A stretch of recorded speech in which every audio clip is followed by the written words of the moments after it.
Welcome to episode 314 of the Blathering Live. I'm Ken Napzok here on a Monday.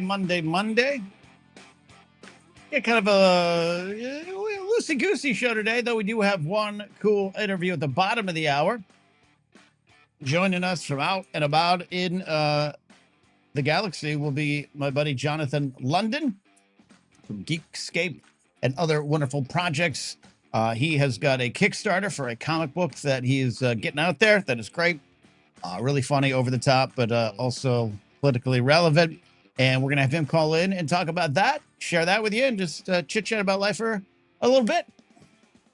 But other than that, we got some voicemails. We're going to talk a little bit about, Mitch McConnell, Senator Mitch McConnell, Senator Lindsey Graham. Rest in peace, rest in piss. What side do you fall on? Producer Steve's got a World Cup date. Not a date, but a cup date. Now I want cupcakes. Also, a bonus, fuck that guy. And I'm going to defend the Bison guy. We'll see if that's a hot take.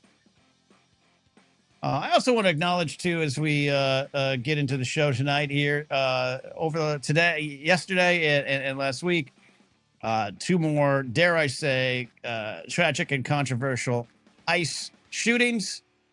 Circumstances a little different than the ones in Minnesota. Those were more protesters and that kind of situation. These were apparently folks not actually targeted, but became targeted and not on the warrant list, all that kind of bullshit. And now they're both dead, one with a 3-year-old daughter. Mark Wayne Mullen has already kind of flubbed up and said things that are incorrect and pulled things back, and it's body cams not worn, and it's frustrating, and it's all kind of the normal thing. We're not going to go too much into it today, kind of using the blathering for other things these days, but I never want to broadcast in a vacuum. We always like diving in a little bit deeper in politics and the stuff over on culture, faith, and politics with Pat Conkey. Tomorrow we'll be talking on that show more about Mitch McConnell and Lindsey Graham, but I just want to acknowledge it there and plug in and pay attention, and you as my audience do, and I trust you to do that, and hopefully you trust me to kind of get into that stuff when we need to. But that's it. So let's go ahead and bring in producer Steve. Steve. As Kingsport Cow says, the World Cup is still happening? ? Still happening. The final is on July 19th. We've got a few matches left to go. Tomorrow and Wednesday are the semifinals, Ken. Okay. We have the Falklands War Part 2, Argentina and England. So we get a little bit of last word there. And then, I don't know, there's some Habsburg jokes, I think, somewhere between France and Spain. So that is the other semifinal. So we have an opportunity here for a rematch of the final from the last World Cup, Mbappe and Messi, France and Argentina, as they are on opposite sides. So we will see. I saw the final list of all the teams, and I was like, this is some like World War I era shit going on. It's amazing, isn't it? Yeah, it's great. I mean, this is like if this is the NCAA tournament, these are the 1 seeds that, like, blue bloods are making it to the finals kind of thing, Duke, Georgetown. Yeah. So fascinating there. So, yes. And I don't know. I'm tickled pink that England is still in it. I know we got some folks that want the cup to come back home. But I watched about, I think 2 minutes. The game was up where I was this weekend, and it was kind of I was getting it, Steve. I was getting it. I understood. The vibe was strong. I got it. I would be a massive hypocrite, Ken, if I vote for England on the way out here, just because the England winning the World Cup is very much like the Knicks winning the finals. So because I was so anti-Knicks, I kind of feel like I have to be consistent here and not root for, even though I really do. That is like the most fun story to root for at this point. Like in England, somehow the Great British Empire, Ken, has somehow ended up as the underdog in this whole story between France, Spain, Argentina, and England. I think they might be the smallest betting favorite of the 4. So that seems about right, though. I know a lot of people still angry about them for centuries of rule. Yeah, that's fair. That's fair. Yeah. Maybe. So what's the seed? Could France end up in the finals with them, or is that not how it works? Yes, we can still have. Yes, we can still have. So the last two games are France v Spain and England v Argentina. So Okay, if that's the France bracket. wins and England wins, it is the war, the 100-year war all over again. Part Yeah, 3, part 4. I mean, I don't know. The memes write themselves, right? yeah. It's we getting you back for the Revolutionary War. Yeah, that's fantastic. I love that. So if we need more of a cup date, we'll get that going there. And like I said, bottom of the hour, Johnathan London will be joining us to talk about his Kickstarter. Big news over the weekend was the sudden passing of Senator Lindsey Graham, and I was on Threads at 11:02 my time when the story broke, and immediately someone responded on another post, his account was hacked. And so I kind of was like, oh, okay. And I just didn't pay attention. Then about a half hour later, checked in. I was like, oh, this is happening. There's a larger conversation to be had about the dead, Steve, and how to talk about them. I have some thoughts, but I wanted to kick it to you here on your weekend with the death of Lindsey Graham. I was gonna say your weekend with just death. I just thought you wanted my opinion just on death and the dead in general. I was gonna say just because there's a lot of dead people, Ken. So we could go a lot of ways with that. Is all I'm saying. If we're gonna really lump them all into one collective. Anyway, no, I experienced the news. I was hurling on the toilet actually. I was puking up my dinner and my day drinking from Saturday. Wow. Yeah, it wasn't a good night. Yeah, so I was in the midst of that, and then like kind of how like after you're done puking, you're like, all right, I just need to like lay down on the floor of the bathroom next to the toilet and just kind of like process for 20 minutes. That's how I am at least. I get a towel and I just kind of lay there and be like, in case there's round 2, you know what I mean? In case it's like we're not done yet. Sure. So in that time, I had my phone in my pocket, so I like I'm sitting there next to my toilet on the ground. I'm like, all right, let me whip my phone out and just kind of see what's going on. And then I swear to God, Ken, the notification of the Lindsey Graham stuff and the bison video were like way too close to each other. So in my brain, I was like, was Lindsey Graham mauled to death by a bison? Like how, like what is going on? But then I actually like, I focused in my again, this was like for like a quarter of a second, and then I'm reading the story there. And it's like, oh wow, okay, oh shit. Wasn't what I was expecting. Wasn't what I was expecting at all. Yeah, plot twist indeed. And Vermont Mike points out in chat too. Yes, Sam Neill passed away at 78. Beloved actor, of course, for many. His part in Jurassic Park was a staple in viewing habits all through the 90s and beyond. So yeah, that one was sad as well. And I just got wasn't the "it comes in thirds" third that we wanted. Be honest, a lot of people were rooting. I was going to say, technically, one of those has. I mean, we're still on like one. I mean, Mitch. There, we got a great picture of Mitch today. So I don't know. Don't count him out yet. Don't count him out, Ken. Steve, you're right. You're right. Actually, you're right. Because when all the news was breaking about Graham, the assumption was Mitch is gone too, and then the photo comes. You're right. So this could be 2. We could still have the third. Right. So let's go to that photo, and if you want to, I didn't bring the photo up. I should have brought the photo up. I didn't. Yes, you got to tell me these.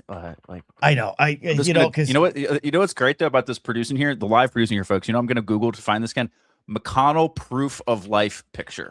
Like this is reporting live on the fly, folks. This is how you do it. That's what I did today. I was trying to put together a thumbnail for Pat and I tomorrow, and there we go. Yeah, so this whole thing is really surreal. It's really surreal, and just kind of where we're at in this administration, and also just this world where everything there's the photo, and you don't have the full. I know it's also hard to get the full shot with the newspaper that people are breaking down about whether it's AI or not, and that's just that, Steve, that we're in this world now where that photo.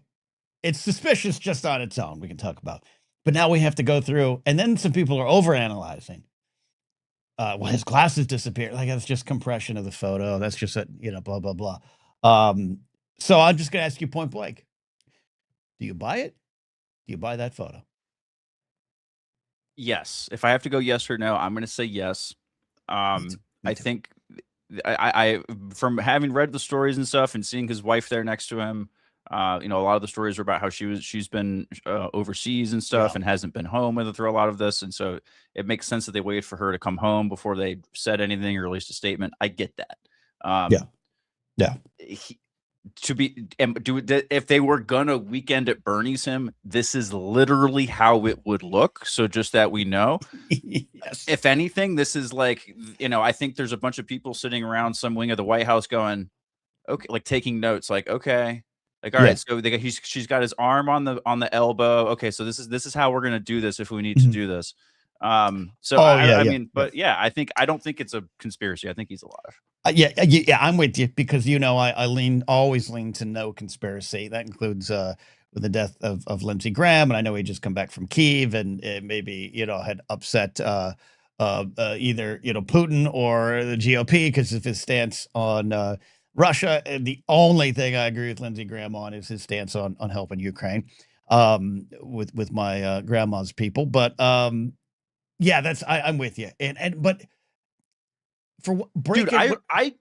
I buy into that conspiracy way more than the McConnell one at this point. To me, Yes, there is a much yes. higher chance that Okay. McConnell is alive, and that, like, honest to God, someone did slip something into Lindsey Graham's tea when he's in Ukraine, and they just don't want to tell us that or something like Right. that because that makes everything worse. It's he's an old guy, he was on a plane for a long time, blood clot. So like, Right. Right. the fact that we're having this conversation is stupid, man. But Like this didn't used to be a thing. yes, that's exactly where I'm stumbling on my words to get and try to express. It's like this is where we're at. This is where we're at, and it isn't just that people love conspiracies more than ever. I mean, they've always loved it, but now everyone's a conspiracy theorist, and everyone can freeze frame a photo, and everyone thinks UFOs are real, and all this kind of stuff that goes on. And but at the end of the day, that's why I look at the Mitch photo. I'm like, all right, so if he like fell and broke his hip, and then got pneumonia, and then put on a nice, sensible pink long shirt, long sleeve shirt. Okay, I don't Salmon. know. You say is it salmon? I don't know if I was expecting it to be Yeah. like a really bad photo of him in a hospital gown, but it's been enough time. But it's also the fact that they didn't respond. There's no video, as we know, right? That would be the best way to do it. Yeah, Video. no videos. Yeah, no video as far as I know. I think the other things too is like with AI now, it's like you Yeah.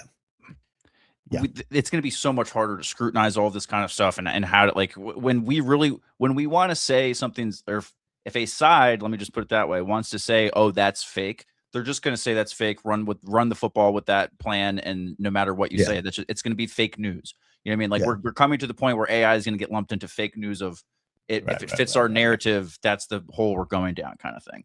Mhm. So let's see. So Um, here's the thing now, because you could also convince me that he is dead and that this is, it's been weird that you had Bashir straight up like calling like, "Hey, I'm the governor. Let me know." Like, there's again no video.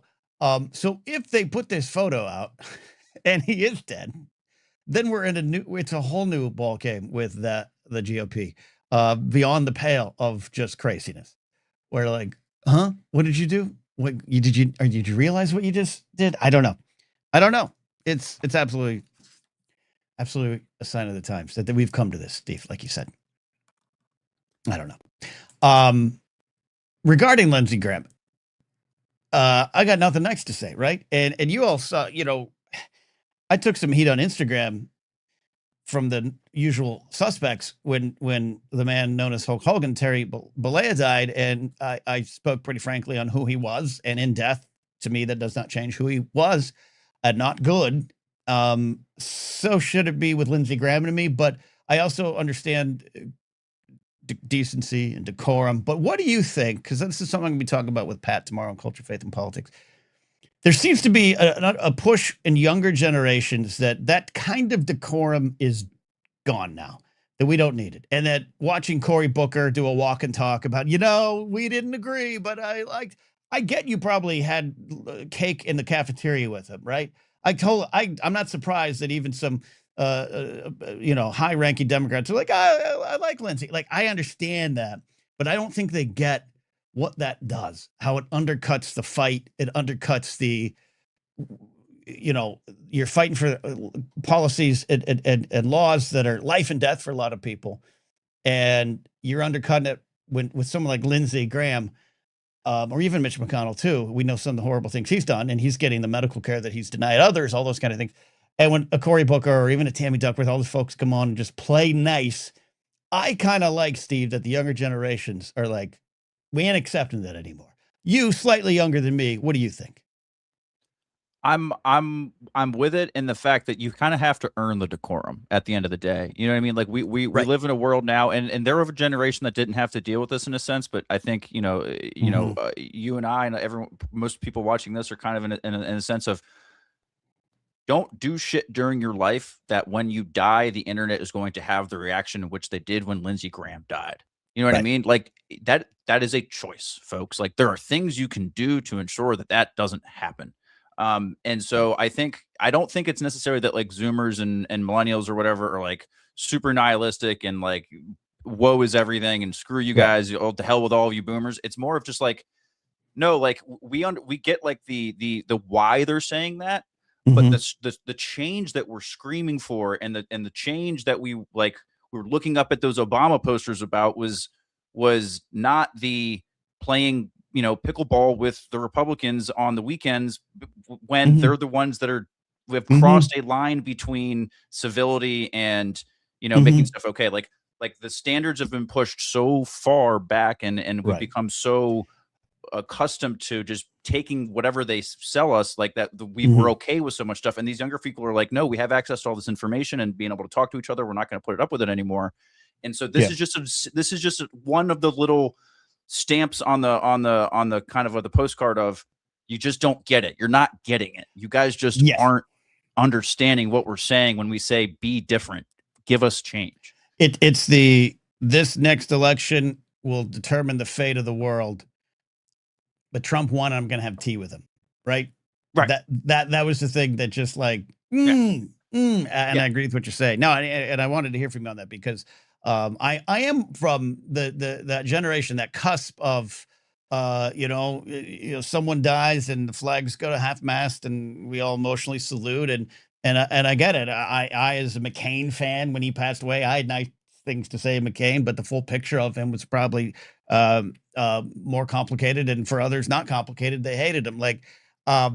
But yes, people just don't get it.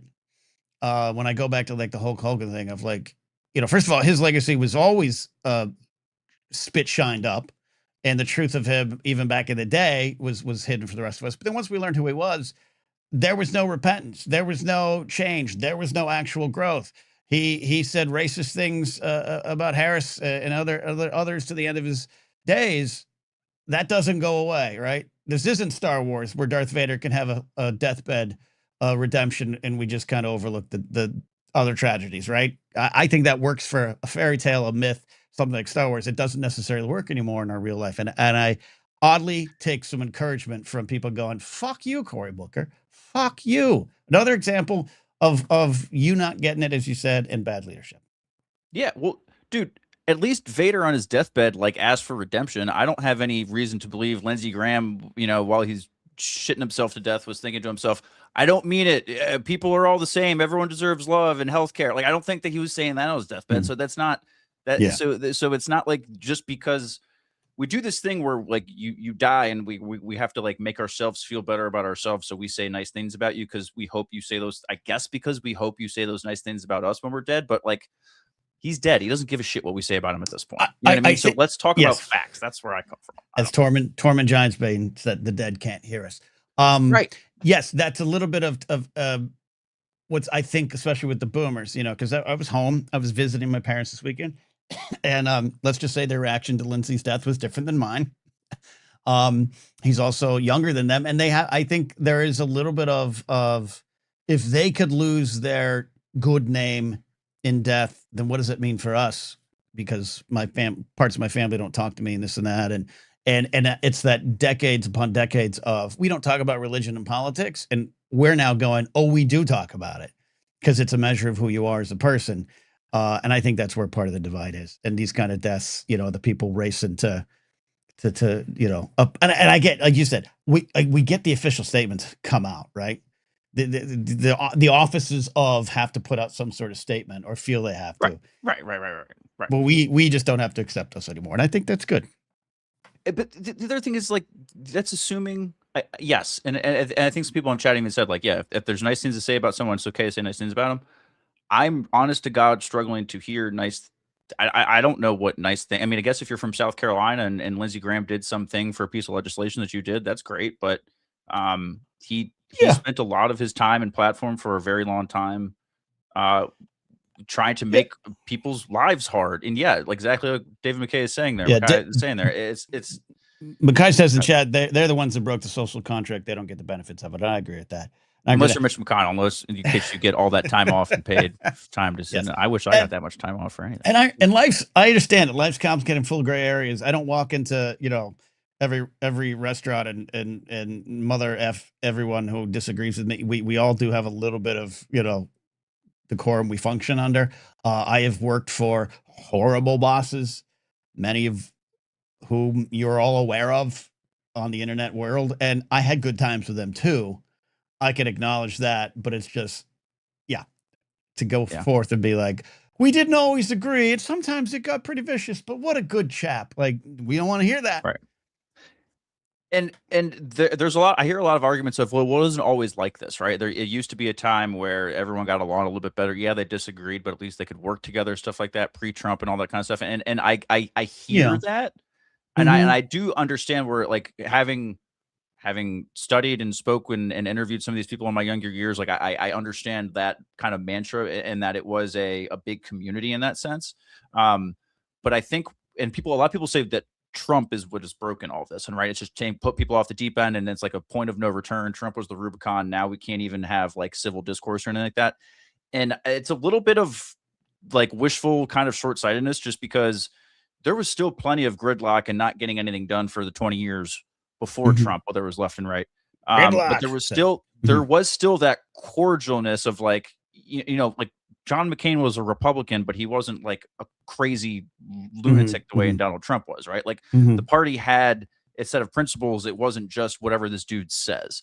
And right. the difference now, and I think with the difference with a lot of young people, I think what I see is a lot of young people like see that time period of the 80s and 90s era of politics and say, we can learn from that kind of discourse, but the tent has to be bigger now. Like we have to actually include all of the people now that we include in society, not just the rich white dudes who owned stuff or were career politicians that ran the world back then.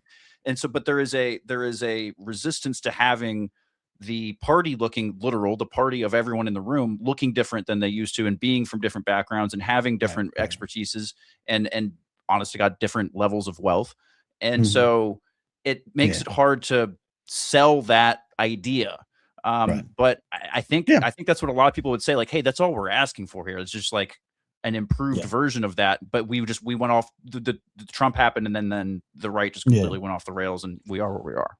And it just exposed again. That's what I talk about the other generations. It just exposed, like, yes, as you turned away from politics and religion, what that meant is you got those beliefs deep in your soul that probably should have been dealt with.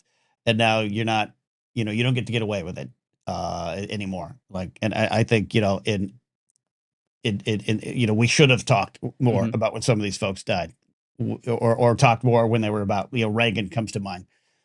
Reagan was, heralded, obviously wins big in both elections, especially 84. So I get it. But like, now we're all hopefully learning the real truth of the damage of his administrations. But there's still a generation that's like, well, you don't need to speak ill of the dead. Like, I'm not pissing on his grave. I'm just saying, here's what he did, and we have to still deal with that. There's a difference between speaking ill of the dead and just choosing not to say anything nice and acknowledging that, like, hey, I don't have anything to say nice, but it doesn't mean I'm going to sit there and spit on the guy's grave. You know what I mean? But it's just, I am one of the people that read Elizabeth Warren's statement and rolled my eyes and said, God damn it. Like, what do we, you can just not say anything. Like, I don't give a shit what your opinion is on Lindsey Graham. Like, that's what I mean when I say get with it. Yes. They take it back circle. And I want to talk about Bison Guy. Bottom of the hour, we got special guest Johnathan London calling in. Johnathan and I go way back. He's got a great Kickstarter for a great comic out there now. I'm going to tell you all about it. We'll talk about some of this too, because he's got politics in his comic book. His art's political, Steve.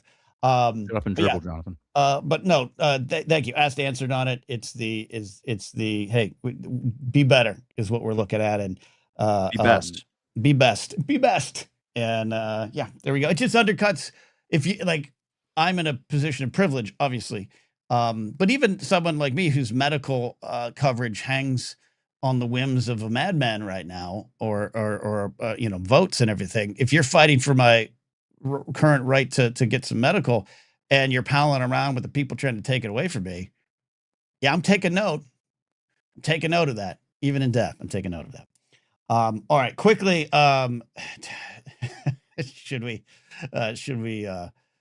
we pull that video? I feel bad about that guy. Bison guy? I got Bison the guy, whole I got okay. the whole thing, dude. I have So the whole video. It's a minute does and 9 everyone seconds know? long. Yeah, it's not. Does everyone know? Kingsport cow. That's my. Do you know what happened with Bison guy? Yellowstone campground, large bison, big boy bison, Large bison, large man. large bison, agitated. People are like, oh look, bison. A grandfather who's now been identified, and he's been in good humor and spirits despite having several broken bones. He and his, I think, grandson take photos. Bison gets agitated by a truck, chases after them, ends up taking Grandpa 40 feet into the air, it looked like in the photo there. So that's the context. Do you have it? Let's play it. We have the video. I'm going to make sure I get the right sizing thing here because I just have it on my screen here. I don't have like the actual thing. But yeah, we'll give you a little bit of a play-by-play here. Here we go. Okay, how does this look? Okay, that's a big ass bison, isn't it? It's a big ass bison. That's a big ass bison, and it's a big ass of a bison. Let me make this a little bit smaller. At a campground. A little bit more of it. At a campground, yeah. So this is in Yellowstone. Yeah, and there's the start of the show right there. Here we go. Get going on. Yeah, okay. So yeah, so we see a truck in the background. Bison's like he's kind of just doing his thing, like he's about to lay down. And then he sees a truck go by. He's like, God damn it. Like, and these two idiots going by. Here's what I want you guys to notice. I'm going to pause the video really quick. What is the person, Ken, next to Grandpa wearing? Can you tell? Do you have any idea what that person appears to be wearing? Let me put on my Schumers.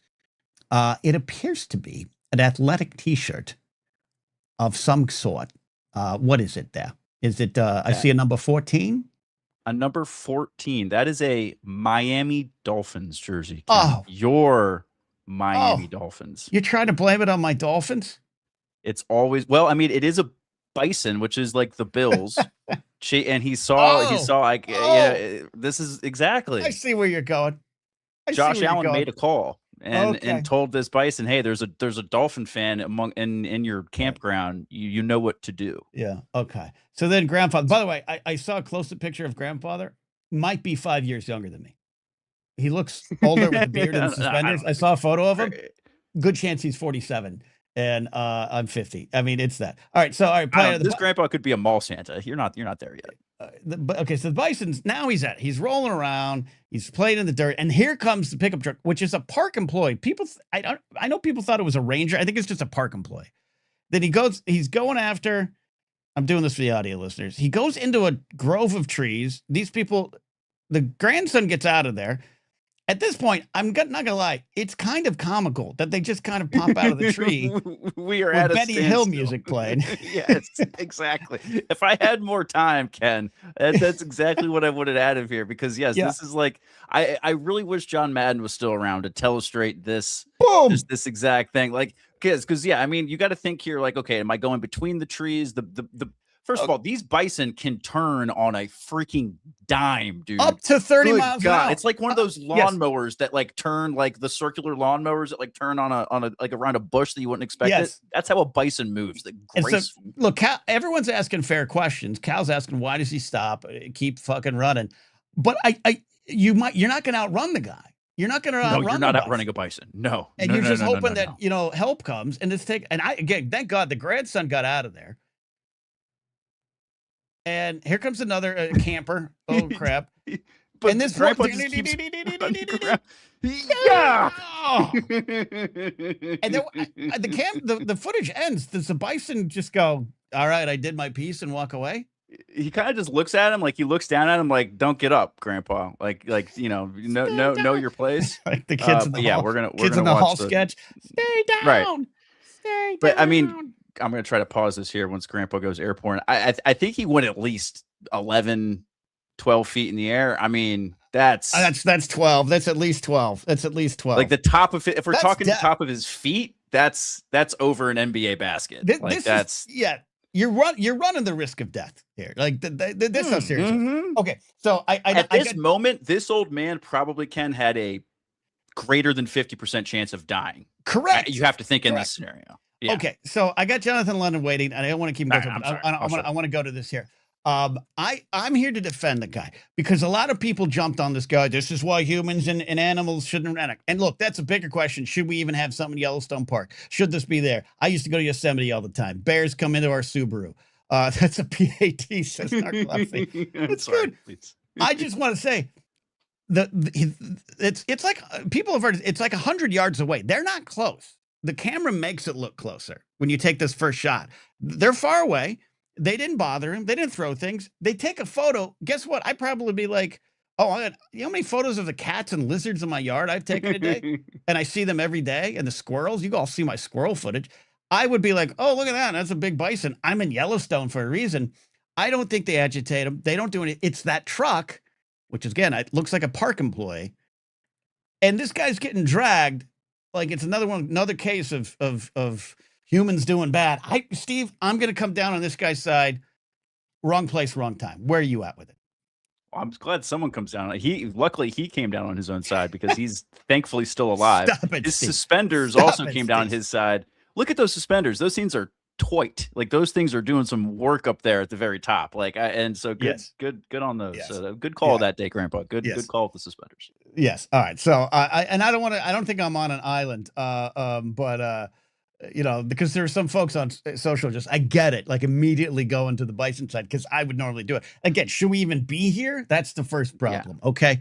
I don't know. It's bison land. Let's let them do their thing. Campground. Get out of here. But it's a campground.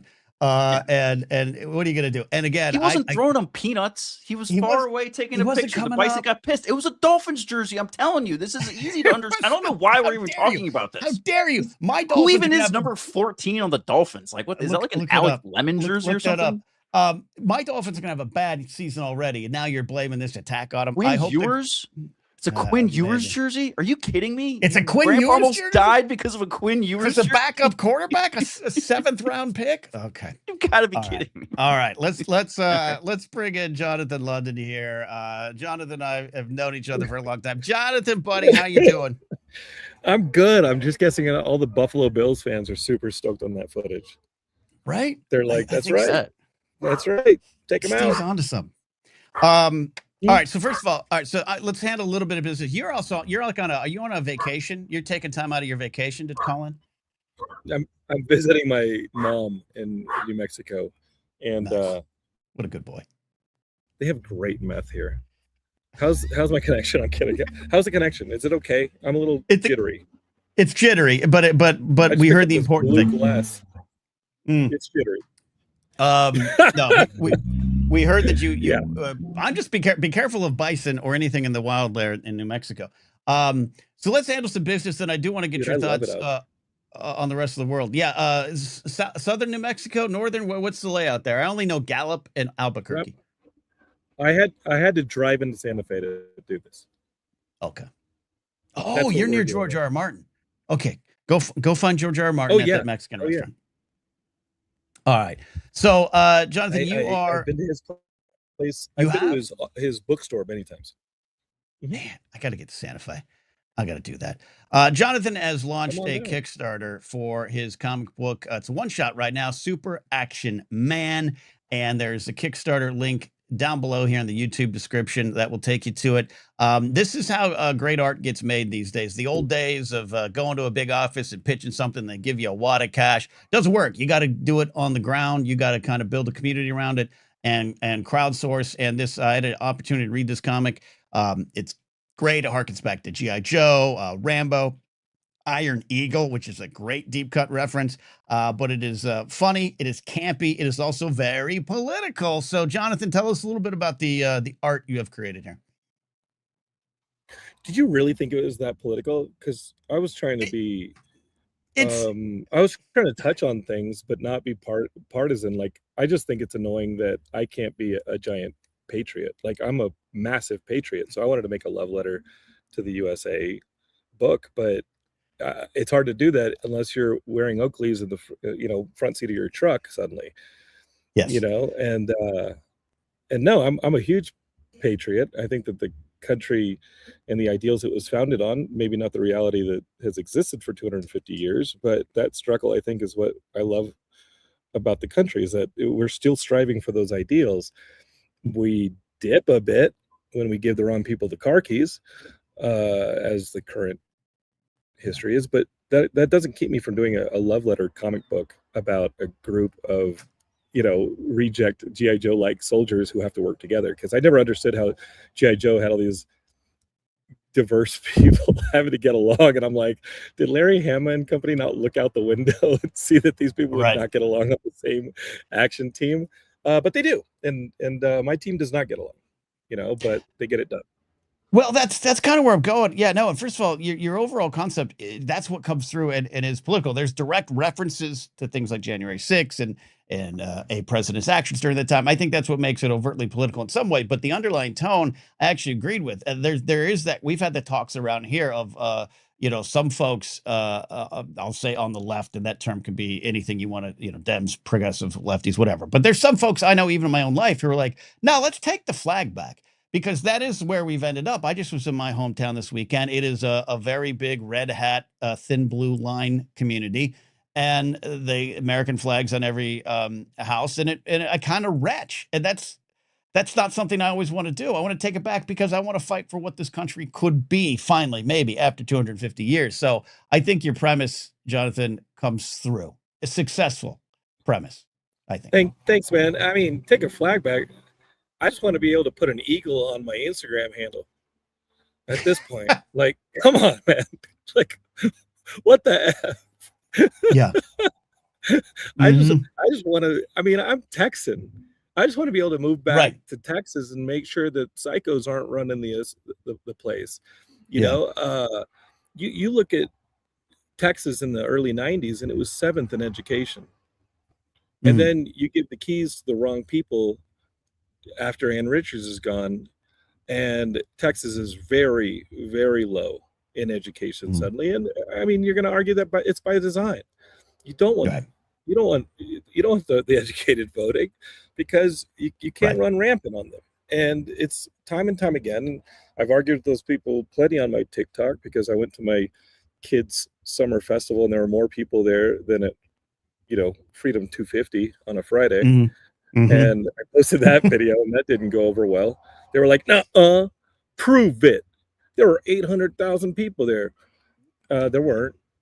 Maybe there were 150 for the fireworks, but during the day, I can guarantee there were more people at my kids' summer carnival than there were at whatever that pay-to-play 50 states fest was during the week, that nobody but Dean Cain attended. Right. And your kids' event probably had face painting that we'd actually want to go to. So that's where I'd go. Yeah. I mean, I'm not going to say there weren't clowns at the other one. Yeah. But there was definitely face painting at ours. Yeah. And I'm political, so I'm going to put that stuff in the book, but I'm going to give it low key. I will say, though, that I have an alternate cover that you can only get from me in person at Comic-Con next week, or I do book signings. Yeah, not this one. Another one. It's not that cover. That's the A cover. There's a B cover that is a photo cover of Super Action Man and his chonies. If you saw the trailer, you know there's a live action Super Action Man. He's running around San Diego next week. But there's a C cover that you can only get in person, and it's say it to my face cover, because it's the equivalent of Captain America punching Hitler, but with modern characters, including Super Action Man. You decide who those people. But if you don't like it, I'm selling it to you right here, and we can have the conversation about art. We will talk about art here in a second and making it. But yes, the Kickstarter link down below here on YouTube, and I'll put it out there in chat too. But it has a trailer, and I don't even want to say it as a warning, but it's Super Action Man in real life, Johnathan. And I give you all the credit in the world for embodying that character. Hey, man, that's not me. But he has been running around Comic-Con in different places for 20 years interviewing people. I think the first Super Action Man thing at Comic-Con was 2006, and it became really popular with the Geekscapists. We did a comic. I did a 12-page story in 2010. It was, a lot of people liked it. It had a great cover by Tone Rodriguez, who's a friend. And then we did it. And then I just kind of went dormant. I went and wrote Miami Vice as a comic book for a bit. And then, you know, then there was talk about doing a cartoon. So we wrote a cartoon. We worked with a company called Lion Forge on developing a cartoon. They do a cartoon called Iana that's really good. And then they own Oni Press. They're great. And really, as we're breaking the series, I just couldn't figure it out. And then I'm in a meeting with Hasbro, and we're talking, and they said, "What, you know, we're talking specifically about the boys' toys, because Hasbro's really down the road with Dungeons and Dragons. They've got great designs for Dungeons and Dragons, Magic the Gathering. It's a moneymaker." And they said, "Johnathan, what would you do with the boys' toys?" And we brought up G.I. Joe, and I said, "Well, half those guys look like they're at January 6th, man. Like, I don't get it." So like, which is a terrible thing to say in a meeting, but a wonderful thing when suddenly my head goes, "Oh, that's the Super Action Man comic," because Super Action Man himself is just a bull in a china shop. He's just America. He's just dumb, easily fooled, but a brute force. Like, he is America, but America is also guided by people who are intelligent, qualified, and diverse, and that's the team around him. And there's a MAGA member, there's a BLM guy, but there's also a really qualified woman who they kind of ignore. It's America, and so I like that. When that snapped, I was like, that's the comic. And during the strike, I just kept telling stories. We'd tell each other our scripts as we walk around the studios, and people were like, if you could do any of these, what would you do? And I was like, well, I'm an idiot, because I should have been doing them as comics. And my brother's comic, Paul London Here, The Prophecy, was first, because I could make my brother, who was a WWE wrestler for years, so he had a bit of a fan base that we could build around. And then the second book was going to be Sam, and that's now. So we have 2 issues of Here, The Prophecy, and now we have Sam. And the third issue of Here, The Prophecy's done. It's just not colored, and we're just cranking these comics out because it's so much satisfying. It's so much fun. Talk about where we are in the modern age. You're talking about being on lots and producing and pitching, but like I said, a lot of things, crowdfunding is key to a lot of art now, whether it be bands, albums, a board game, as I did 5 years ago with Josh McCouga, Mark Riley, because I love Mark Riley. You know, Mark Riley and I were PAs in 2004. Yes, no, I know, absolutely, absolutely. And I love McCouga. Yeah, we all love McCouga, kind of. You know, he's no. If you need a realtor, wherever he is, he's up in Carmel. He's doing good. We chat every day. That's the place to sell property. Yeah. But talk a little bit about the Kickstarter. I want people to check it out. You know, I last month I had my buddy Phil Svitek on talking about his animated movie. He's kind of making through crowdfunding as well, because the industry doesn't take chances as much as, and that's always kind of been the case, but now more than ever. So what's your experience with crowdfunding and why it's valuable to art? Well, we did both Hero of the Prophecy issues great with Kickstarter, and Sam is doing well, and I'm excited about it. It's healthy, but it allows someone like me who doesn't have a following in comics to get back into it with a low risk thing. Like the books are printed, they'll be at San Diego Comic-Con next week. Like we pay for the books before we kickstart them back, so there's no risk in backing Super Action Man. If it passes, you're getting the books in the mail. If you come to San Diego Comic-Con and buy a copy, I'm taking the money that you give me at San Diego Comic-Con and then putting it as a donation towards the Kickstarter to try and get close to that goal. So come buy one in person if you're at San Diego Comic-Con, booth 1632. But it allows someone who isn't necessarily a powerhouse in that sphere to start working into it. And if I have regrets, it's that I didn't do this after Miami Vice got the license ended, you know, it went back to Universal, and we were writing Miami Vice, and the books were selling, and I should have just segued that audience into comics. But you know, we were doing TV at the time, and that I was like, that's going to be awesome. We're never going to have a strike or go through a divorce or all the things my personal life did. And I looked up and I was like, you still want to tell these stories, dude? Let's do it as a comic, which is my my biggest love is comic books since I was a kid. It's my favorite, and it has the lowest barrier of entry too. So we were able to make some amazing stuff that we would never have been able to afford on screen. The artwork that Tom does on Hear the Prophecy is incredible. And Guillermo in Brazil is doing great stuff on Sam. Vermont Mike in our chat asked the question: how did you get connected with an artist for this comic, or how do you know these folks? I know you've been in the business a while, but how do you choose and then vibe with a comic book artist, and it's so key. I walk Artist Alley. Like I always go to cons, either as a moderator or as a guest, or just as an attendee. Like I just love comics. I take recommendations from friends who are in the business. So Vittorio Stone, our colorist, he does a book called Canto for Dark Horse. He does a book called Freak Planet for Image. He came from our friend David Bohr, who had been on Geekscape many times, does some great comics. He writes Ghostbusters. He writes a bunch of stuff. So I just take recommendations from pros, but I'll tell you what, there's a couple Facebook groups where it's people connecting to make comics. And my first Hear the Prophecy artist came from there. Guillermo from Brazil on this issue of Sam, which will have a different artist every issue, but this issue of Sam is a guy in Brazil. I found him through that group. Oh, wow. And then Tom Hoskinson I found on either Blue Sky or Threads, because I had an artist for issue 1 of Hear the Prophecy, and we just didn't vibe. Like his artwork's amazing, we just didn't vibe. And and I was like, okay, let's get somebody else. And now Tom is in it. We get so many arguments, and I just want to pull the card and be like, dude, I'm paying you, and my partner George goes, Johnathan, don't ever say that to him, because the reason you guys are arguing is because he cares passionately about your story. And he'll do something ridiculous like, oh, they should be riding ducks into battle, and I'm like, that's fucking stupid. And then I'll give it like a weekend, and I'll be out on a trail run somewhere, and I'll be like, man, I can't believe you said that. And then I'll be like, wait a minute, we have like anthropomorphic owls in the book. Oh, why not ducks? What if it's like Planet of the Apes, and the ducks are like the militaristic gorillas, and the owls are the like custodians of knowledge and the mages. So issue 3, oh my god, these fucking ducks look so badass. That's huge. Awesome. And they have spears, and I'm like, holy shit, the ducks are gonna be the people's favorite thing. And War ducks. Tom just is weird, and I embrace it. That's great. So everyone out in chat, if you want to, just swing by the Kickstarter after the show tonight. Check it out.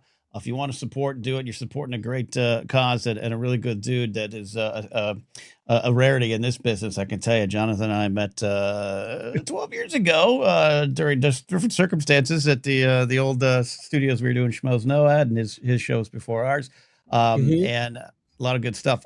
Before I let you go, I want to switch gears a little bit. You're convinced Mitch McConnell's dead. I'm sorry. Like, and I heard your whole conversation, and I'm with you guys. Like, I try not to do conspiracy at all. I think that stuff is really dangerous.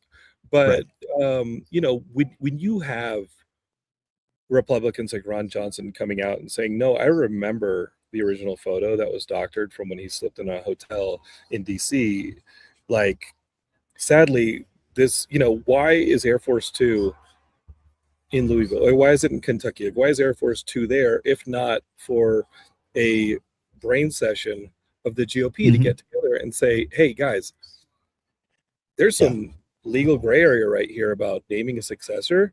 If Andy Bashir does it prior to a statement declaring his death, then Andy Bashir has broken the law. But if we have something ready and we declare that Mitch is gone, sadly for them, for the rest of us, party. Then they could name a successor, and then Bashir can. But it's too late for Bashir. So, they're kind of playing a chicken game with each other. So Andy Bashir comes out with that video kind of saying like, hey guys, like, if I do it, he's dead, then you guys have committed some level of fraud because you filled a seat with a dead man. Right. And the GOP can go back and forth all they want about, oh my God, there's dead people voting in elections. Motherfuckers, there's dead people in the GOP. Like, don't be complaining about dead people voting in elections. There's dead people literally representing people. Yeah. You want to be represented by a dead person? I don't care if he's red, blue, or violet. I don't want to be represented by a dead person. That's insane. Yeah. But we are at this point of partisanship where the gears are just off. Mike Johnson's not going to be able to pass anything because he has a one vote, right? Like majority at this point, so he can't do anything. And as if this hasn't been a lame duck presidency either way, like they're losing 90% of these executive decisions getting tossed. You just saw his personal attorney and these guys get tossed by the lower circuit court in Florida today, where that slush fund they tried to make just got ripped, and those guys are being recommended they're being recommended for review for their bar status. So guys, none of this stuff will be in Super Action Man. Super Action Man basically is you guys remember in Blockbuster there was an action section, Michael Bay movies, but then there was a second section of one or two shelves that was Super Action, and that had the Michael Dudikoff stuff and Jim Cotta and the stuff that if you wanted to mainline mullets and explosions, that was the section. That's it. And that's where Super Action Man comes from. He comes from that school of action movies, the Van Damme stuff, and the ridiculousness of it. And is it political? Hey, why don't you count the guns in this issue and see how many you see? That's true. I've read it. I got it. Whether did you see any guns in the issue? No, because it's cooler to kill somebody with a harpoon. Yes. On your feet. I get so bored watching gun movies. And that's a bit political too. Is I'm not a gun guy. I'm from Texas, but I'm not the gun guy because you see the destructive force that they've been in our schools. So I was like, F that. They're going to fight with creative shit, man. He's going to roll over him with an American Gladiator ball. Yes, that's a big plot point as well. The project is Super Action Man. It is a Kickstarter out there now. Producer Steve's dropping the links. Johnathan will be back on the show here, and you and I are finally going to get that lunch we've been trying to get for about 4 years. Do it, dude. We're going to do it. Get back to New Mexico, or maybe I'll just go there, meet you and George R. Martin. Johnathan, thanks for taking time out to check in tonight, and we'll do it again soon, all right? Thank you guys for forgiving my internet out here in the rural nowhere, but I think Heisenberg just pulled up, so I'm going to go get myself some candy, and I'll see you guys soon. All right, thank you. Johnathan London, everybody. Check out the Kickstarter. The link is down below and also in chat. Just check it out. Just check it out. It's fun. It's a real good book. I read it today. And it does remind you of all the things he's talking about, especially G.I. Joe. The January 6th character is very clearly Wild Bill from G.I. Joe, the helicopter pilot, who I know you're a fan of, Steve. No, I think saying half the dudes in G.I. Joe, just when you look at them, would have probably been at January 6th or would, have multiple American flags outside their house with a MAGA flag. That's so spot on. It kind of makes me look at my, but then again, I was a Voltron kid, so I'm glad that I was. Oh, okay. We'll do that. And to be clear, the characters aren't based on anything. They have the vibes of things you're familiar with. That's what I'm saying. All right. I appreciate that. And Jonathan's a great dude. Yeah, we knew each other. I didn't meet him till the Schmoes days. Mark Riley knew him. Of course, I knew who his brother was, Paul London from WWE back in the day, tagged with Brian Kendrick. So it was, that's a good creative family, and they do a lot of good things. And Jonathan's Geekscape is still going strong. So check out all his work over there. All right. We're going to get a call in from Jared, the TIE pilot, who, I remember he told me he was going to be gone for a while, but I kept forgetting. And I just thought he had turned his back on me. Jared, are you still here with me? I am still here with you. I is amongst the land of the living. Reports of my death have been exaggerated. Okay. There's no proof of life photo of you with a newspaper? No. Newspapers are a dying industry, unfortunately. Not for Mitch McConnell. How you doing, buddy? I'm all right. When I say I'm amongst the land of the living, it's a little more darker in my head than it comes out because I've had a tough mental health couple weeks. Okay. But pulling through it and whatnot, Well, okay. We're here for you. The community is strong. We have a personal help desk in our Discord that anyone can go in there and just connect with those here. So I hope you're well. I hope you're wishing the best. But what's on your mind tonight? So I had a fun I was rewatching one of my favorite movies, Miracle, the story of the 1980 Olympic hockey team. Okay. Yeah. Okay. And yes, Okay. we all know they all turned out to be douchebags. Yeah, they all turned out. A lot of red hats. A lot of red hats. Yeah. Yes. But it got me thinking. It's such a Herb Brooks gives such a great speech before the final Russian game. It got me thinking, gentlemen, what speech do you want to make? You pick your sport. You've come to the game of games. Do you want to give the speech to the underdog team or the team that's supposed to win? Like, which speech do you feel you could deliver more powerfully? We're supposed to win, or you've earned the spot and it's time to win? God, that's great. That's great. Let me ruminate on that. And I'm almost drawn upon my experiences as a heel pro wrestling manager or a heel schmodown character.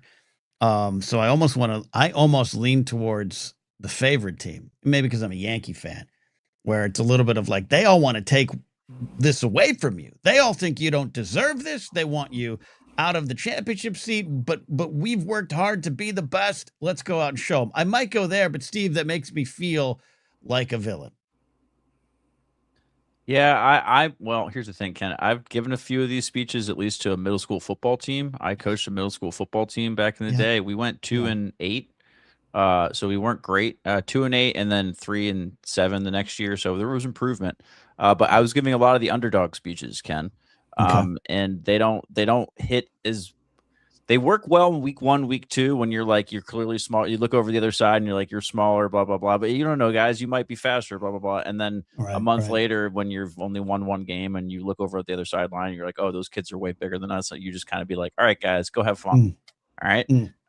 So that's never. So but I would want to give the we're supposed to be here speech, because you can speak from. I like speaking from a place of authority and experience and confidence. If I'm going to be a bullshitter, I want to have something to lean on. You know what I mean? And also, the underdog doesn't win. The underdog wins a lot in Hollywood, but believe me, folks, as a betting man, the underdog does not win as much as you would like to think. As Laserboat points out, I'm a Miami Dolphin fan, so there'll be a lot of underdog speeches coming out of that locker room this year. It's fun. Look, it's fun, but yeah, I coached Little League. My 1 year as a head coach, we had the best team in the league, and then they added playoffs. They added playoffs, which were unofficial, and all the coaches got together and say, we had such fun. It was a good season. Let's do like a playoff round robin kind of one. Actually, it wasn't a round robin. It's like an elimination. So we are the number 1 seed. And I guess I gave the look.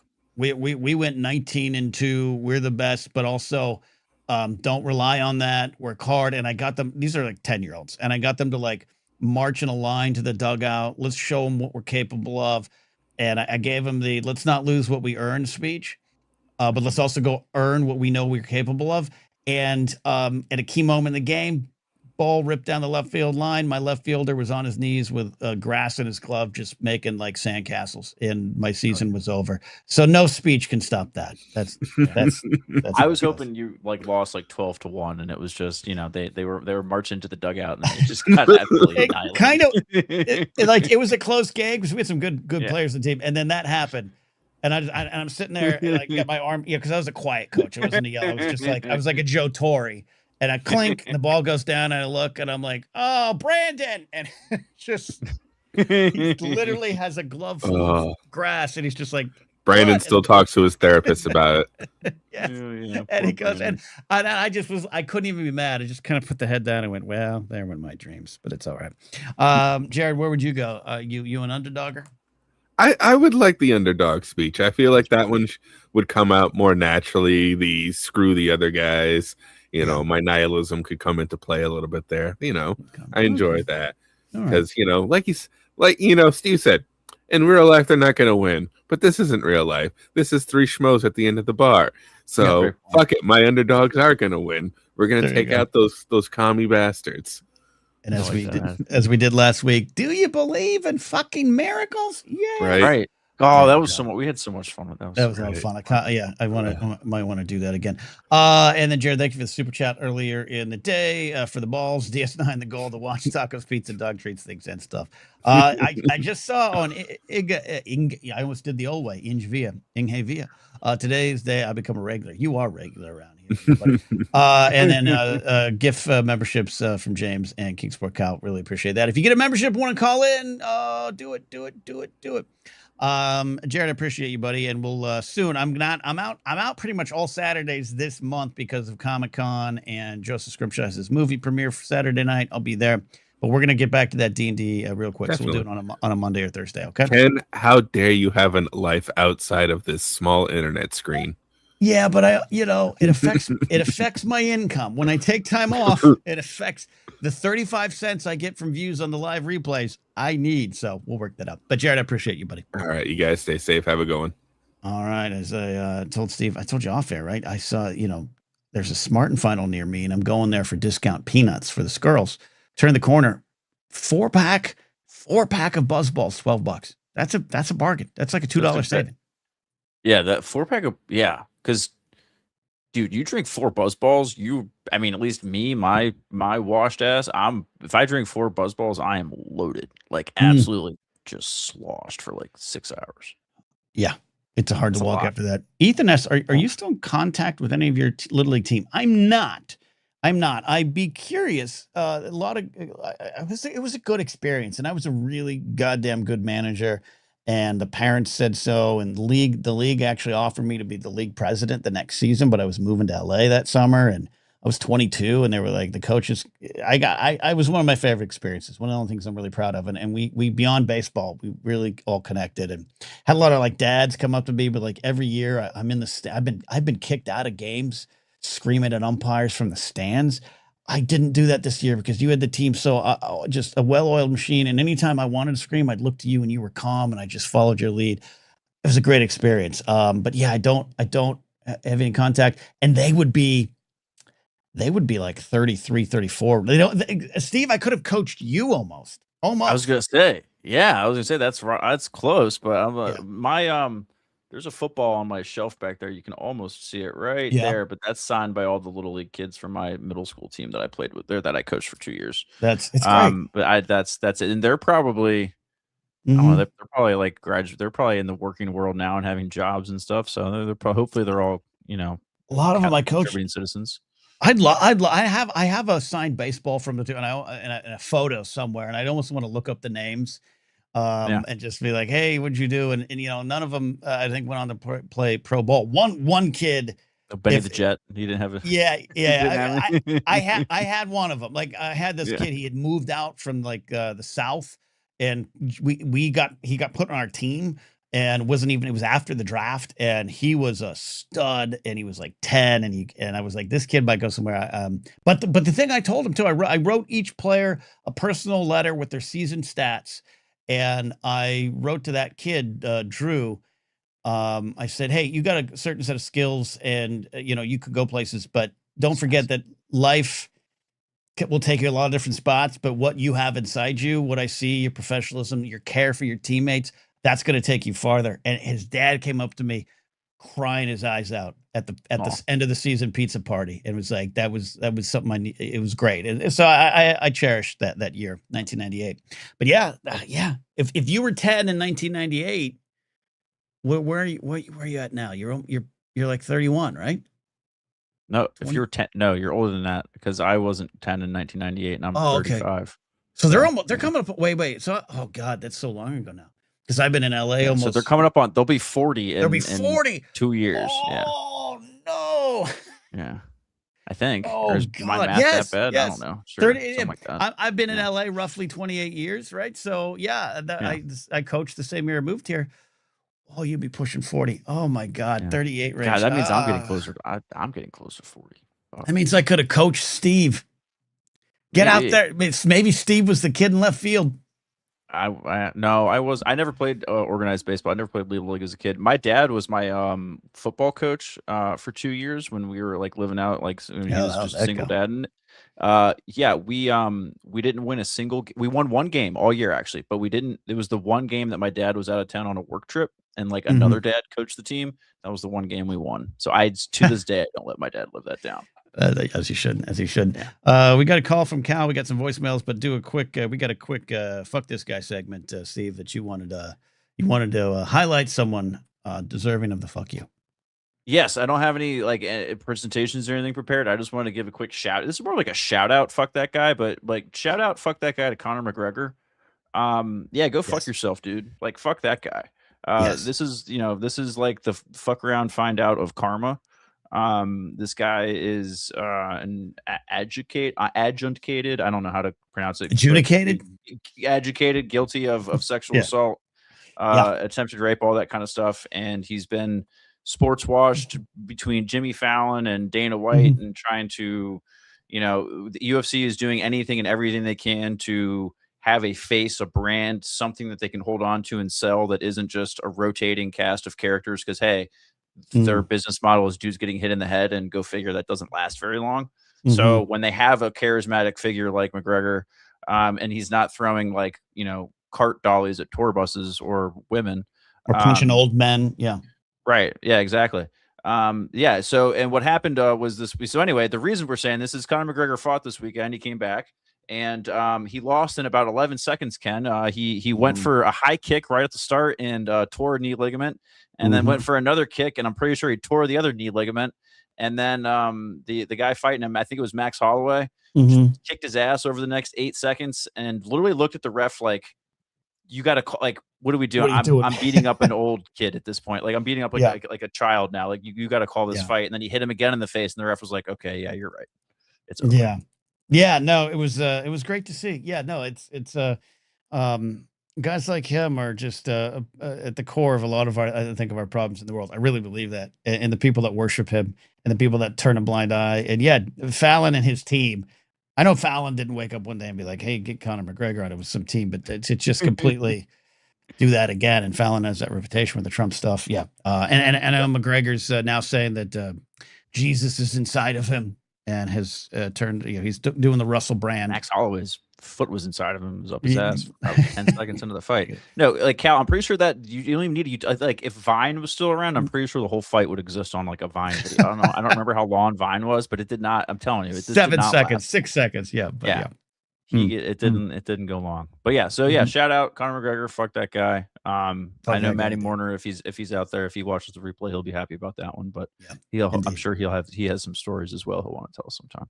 All right, we'll have some voicemail soon, but let's get a call here from Kingsport. Cal checking in. Kingsport, Cal. It is so humid in LA here today. I feel like I'm in Tennessee. How are you doing? Yes, man, it's been insane here the past couple of weeks. It's been in the 90s. Up into the hundreds. Anyway, but yeah, but no, I do have a question, Ken. Okay. Before you be like, what's the question?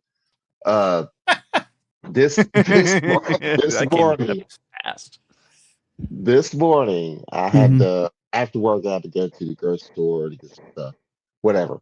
So I go to that. They have a great produce section over there. They have these little cups, these little clear cups. It's got like junked up, cut up fruit in it, right? Like watermelon, cantaloupe, what have you. And I always get these things. Okay, fruit, a little fruit meddling. Yeah. Well, they got explaining fruit salad to us. Well, no, this isn't fruit salad. This is just straight up. If you want a cup of pineapple, you get a cup of pineapple. If you want a cup of watermelon, you get a cup of watermelon.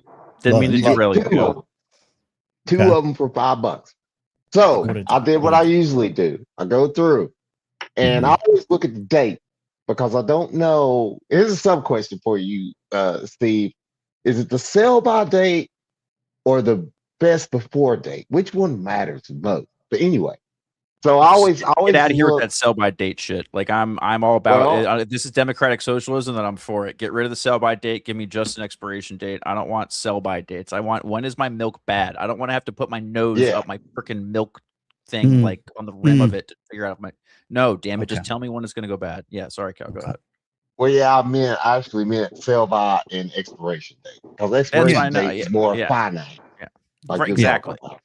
Okay. But yeah, so I go through and I do my thing, and I always look at the date because I don't know when I want to eat it. You know what I'm saying? I want to know how long it's available. Anyway, so I look, and the day is the 13th. Okay, and I'm looking in there, and I get to the cantaloupe. Cantaloupe is all like the sell by date is the 17th. Okay, and I'm like, hell yeah. Clear. So I get that. That's a good date. That's about 4 days out. That's a good time. So I go to my other go-to, which is pineapple. I go to pineapple. Everything is sell by date is July 10th. All the cups, besides one cup, Okay. which was the 17th. Okay. Now this was at like 8 o'clock in the morning. Okay. And this is right when they opened. And there was a young guy there. Apparently, school's out. Whatever. He was working in the produce section, and I went over there, and I was like, excuse me. And he acted like I wasn't even talking to him at first, like nobody ever talks to him. And I was like, excuse me, sir. And I was just like, look, I was like, I don't know if it's all the produce. I mean, I don't know if it's all the cups in there, but you know, the pineapple one is like 3 days out of date. And he's like, it don't surprise me. And he walked over there and he's like, thanks for telling me. And then I circled back, and he was going through I went through the grocery store, and I circled back, and he was still there going through every cup. He had a cart out, taking shit out. But my question is, would you call? I feel like I caught them with their pants down. You see what I'm saying? Because it's early in the morning. But still, I just felt like they didn't have time to change that. Well, they had 2 days to change it out. But I mean, would you have said something? Either one of you, would you have said something to that guy since he was there, or would you just ignored it? No, I ignored it. No, no. I just wouldn't have bought it. Now, here's the thing: sell by date. To me, in my brain, I got 4 days to eat it. That's what I'm thinking. So if I'm you, and I love pineapple, I would have seen it. But like, if it's July 12th and the sell by date was the 10th, I'm like, I got tomorrow or the day after to eat it, and then. No, that can't be that. But there's like that can't be how that works at all. Like there's different things last different lengths of time. This is why sell by date is bogus. Get rid of the sell by date. I don't need a sell by date. Like I'm not going to resell my loaf of bread. Like I don't need a date on there to tell when Wegmans is going to sell the loaf of bread. No, damn it. When is it going to go bad? I don't disagree with you. I'd rather have just a straight up expiration date. But I'm just saying, because that's not the case. I see sell by, depending on the item, I give it, I'll say 2 to 4 days. I'm writing on Dami. Milk 2. Okay, well, by that logic, then. Yeah. You said 2 or 3, 2 to 4, whatever you said. Yeah, okay, 4 days. 2 to 4. Today, okay. Well, then by that logic, you're correct. But today's the 13th.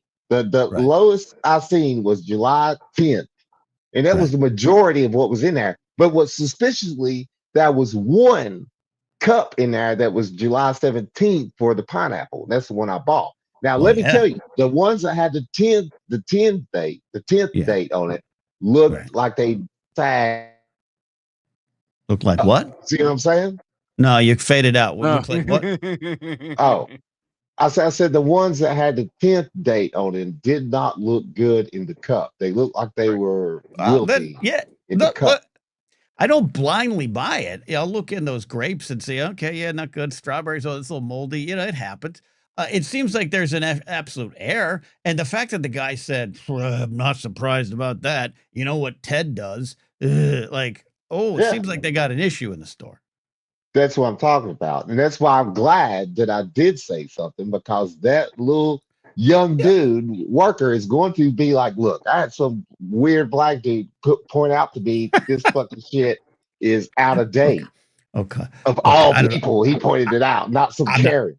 I'm not going to assume he said it like that. No, how? Cal. I think you're a hero. I think you're doing what's right. I rely on people like you. I don't tell people, I don't go inside. Hey, bank manager, your sidewalk's uneven out there. I don't do that. I let No. nature take its course. But heroes like you, in a non-Karen way, you're saving the world. Well, the thing is, there is some kind of fruit diarrhea virus going around. I'm sure Yes, Steve knows all about it. But you know what I'm saying? And that's just I do. dangerous. I do too. Yeah, I know. I get it. Yeah. Well, I don't know how well informed you are, Ken, about things that aren't political. But That's anyway, pretty well, political. you did know the bison. You did That's know the pretty. bison. That's pretty political. The I fact guess that so. the RDJ, not Robert Downey Jr., RFK Jr. shut Oh down, yeah. Oh. the people keeping tabs of the diarrhea lettuce. I think that's pretty political. But well, I just thought it was. I mean, if it would have been an Okay. older person, I still don't know if I would have done it. But it was a Okay. young guy, so I figured I was like, look, he was doing his job. He was over there rearranging stuff. I was like, I can talk to this guy. Yeah. I'm in touch with the youth, right? I think you Anyway. did. I think you did good. All right, Cal. Thank you. All right. I think you're a hero. I really do. I rely on people like you to make the world go round. Peaceful character, you motherfucker. Anyway, all right, sorry. All right. All right. I'll see you. Kings. I cut him off. That's perfect. I gotta cut him off. I gotta cut him off. All right. How many voicemails we got, Steve? We have 2 from Mando. 2 from Mando. Have you heard them yet, or you do not? One of them's an advice one, so one of them is very Monday focused. Let's do that. Let's do that one. We'll do that one, and then we'll get on out of here. For those that don't know, hey, you can call into the advice line through Patreon, and did I put it up on the YouTube channel page? I think I did. But call in, leave a message. Not all of you can call in. Some of you are in different time zones. Some of you can't watch live. Leave us a message. 28 seconds or less, probably the best, but we'll take any message at this point. We absolutely love them. They're a lot of fun. So, Steve, we got one from the Mandalorian Jedi. Here we go. I need some advice. Okay. I have about 8 million things I need to do at my house before I go back to school. And I can't seem to get motivated to get started. What advice do you have for me for just getting started and hopefully getting on a roll? Okay, so there's a lot of things to do in the house, Steve. A zillion. 8 zillion zillion. things. 8 zillion. 8 zillion. Yeah. Going back to school, so there's gonna be less time. How do you approach that? How do you not get overwhelmed, Steve? How do you break it down? I don't want to give the cliche answer of just doing the first thing, but making a list and like being able to compartmentalize all of the things you actually have to do, so it's not just like this nebulous level of stress in your head. Like if you write it down, even if it's a note on your phone or on a sticky pad, it sounds lame, but like if you put it on a piece of paper, it's a real thing. You're like, oh, you can look at it and be like, I can do that. Like that's not that bad. That's how I do with like when I get overwhelmed at work with like a whole bunch of like, I've got these big projects I have to do, or like all these like bits shit I have to figure out. It's like, okay, let me just write what I have to do down on a piece of paper or like on a notepad and be like, okay, then you just do the first thing. Once you cross one thing off, you feel a little bit better. I like that. Vulcan Nerds says make a list of handful of things, like 5 or 6, and see if you can handle that. I have Detective McCarcel, find the easiest thing and start there. Yeah. That's kind of where I'd go. I think the momentum is created once you start, right? Like so the reason I went home this weekend to my folks is I was going to help them with some hard labor around the yard. They needed some elevated yard work done beyond what their gardener could do. And they're older, they're 77, 76. So they're both in good shape, but it takes a toll. So I was like, I'm going to go up there. I'm going to help you. Kicked my ass. But at one point I was weeding. I was pulling the weeds out, and it was just too much. But I just was like, I'm going for that corner. I'm going to make that corner clean, and then we'll see what it does. And then we ended up doing a lot of work because it just, the action creates that energy to keep going. Yeah, that action gives you a little bit of a sense of accomplishment, that little dopamine hit, and then your brain's like, ooh, we like that. Give me a little more. And you're like, well, what else? I'm already here. I might as well go and do a little bit. Yeah, so here we are. Yeah. Detective McCarcel counters his own argument, says, or inversely, do the hardest task first, and after that, it just gets easier. That's me eating the vegetables at dinner first. And I like vegetables. I like a good broccoli, a good green bean, but I go there first. They're not as fun as the other stuff. I knock that stuff out first, and the rest is a party. The rest, yeah, that's good. That's good. I'm a little off on.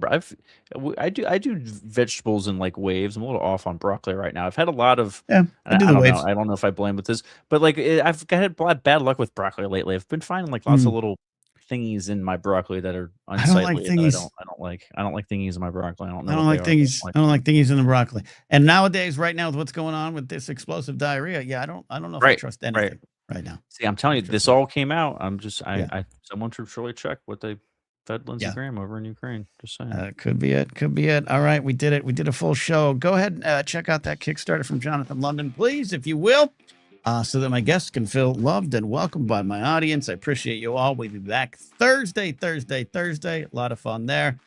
To be had. Maybe some of you will commit some sins and confess it. Thanks for all the gifted super chats. Shawnee, checking back in. I forgot to say that his 43rd birthday is Wednesday. Enjoy that, Sean. Good to have you back in chat here tonight. We'll see you all. That's the show. Bye-bye.